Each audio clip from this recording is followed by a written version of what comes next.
Bonjour l'Afrique, bienvenue dans Business Africa sur Africa News. Je suis Ignatius Anor. À la une, devenu premier producteur de coton en Afrique, le Mali veut tirer davantage profit de l'or blanc.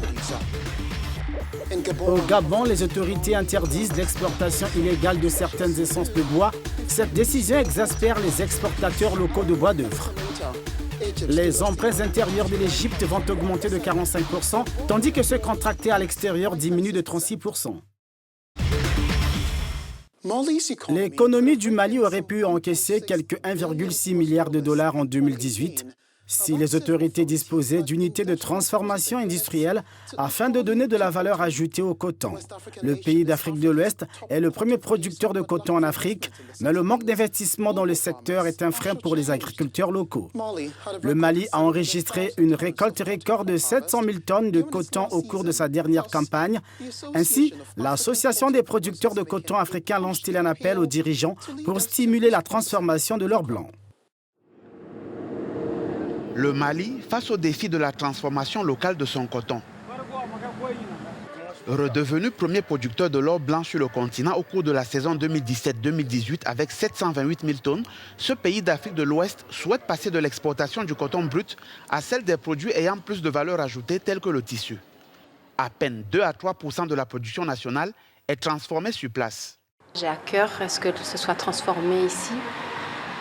Et non pas exporter sous forme brute.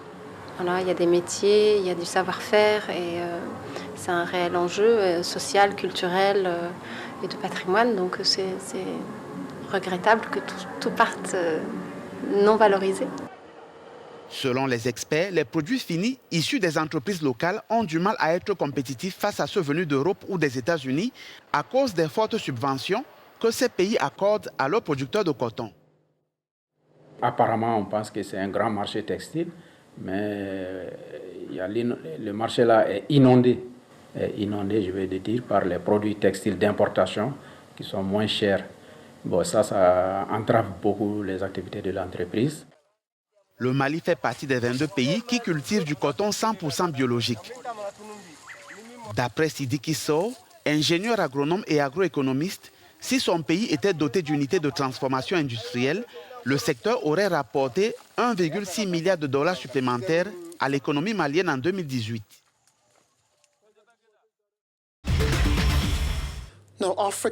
L'Afrique compte 1,2 milliard d'habitants et une capacité financière de 2,3 trillions de dollars. Les rapports indiquent qu'avec la consommation interne sur le continent, elle peut continuer à promouvoir la croissance et faciliter l'agenda 2063. Le Mali, le Niger, le Tchad et le Nigeria, ainsi que le Burkina Faso figurent parmi les producteurs de coton africains. Le continent cultive moins de 10% de la récolte mondiale de l'or blanc. L'appel lancé aux dirigeants africains pour qu'ils commencent à ajouter de la valeur aux matières premières n'arrive-t-il pas trop tard? Vera Sangwe est secrétaire exécutive de la Commission économique des Nations Unies pour l'Afrique. Nous l'avons rencontrée lors de sa visite officielle au Cameroun.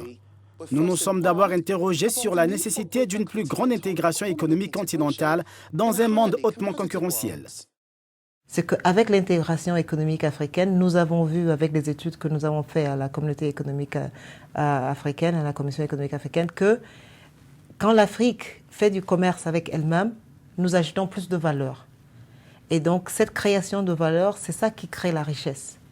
Et donc, forcément, aujourd'hui, la zone Tchad, Cameroun, Niger, Mali, nous produisons du coton. L'Éthiopie a toute cette grande industrie du textile. Nous n'avons pas besoin d'exporter notre coton cru en Asie pour qu'il le change en textile pour revenir en Éthiopie avant de l'exporter aux États-Unis. Nous voulons garder tout ce travail sur le continent. Donc je pense que sur ces deux volets, création d'emplois avec une population très jeune, l'intégration économique devient de force et presque quelque chose que nous devons faire.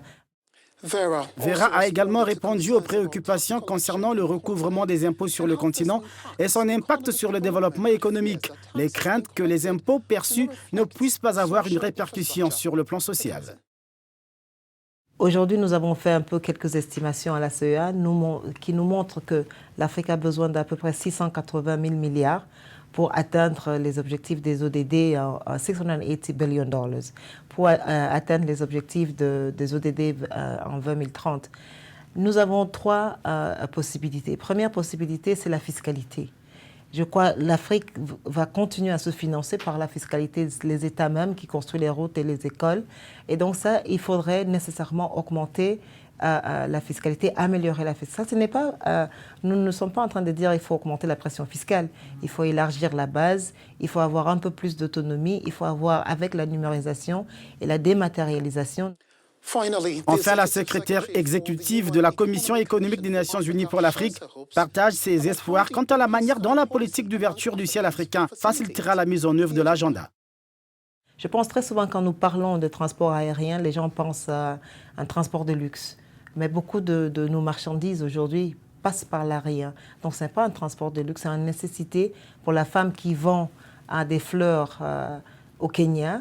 Aujourd'hui, il faut exporter les fleurs vers l'Hollande pour les ramener au Gabon parce qu'on n'a pas une politique de open sky sur le continent. Donc, si nous pouvons avoir Kenya Airways qui peut partir directement du Gabon, du Kenya au Gabon, encore une fois de plus, valeur ajoutée, garder les travaux sur le continent.